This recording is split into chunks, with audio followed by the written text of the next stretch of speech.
my sister. Di m ọma, my good husband. Nwanyị ọma, good woman.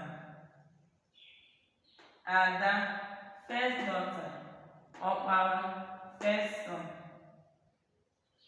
Nwanne m nwoke, my brother. Nwanne m nwoke ga-abịa.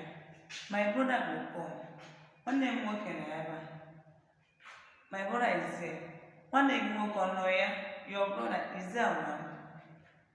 Nwanne m nwoke, nwanne m nwanyị. Nwanne m nwoke, my brother. Nwanne m nwanyị, my sister. She's my sister. Ọ bụ nwanne m nwanyị. The teacher is my sister. Onye nkụzi a bụ nwanne m. Her wife is my sister. Nwunye ya bụ nwanne m. His wife is my sister. Nwunye ya bụ nwanne m. Di m ọma, my good husband. Nwanyị ọma, good woman. Ada, first daughter. Ọkpara, first son.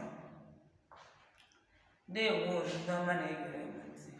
Mbọsị nta ka anyị chọrọ nke a bụ asụsụ a na-egwu.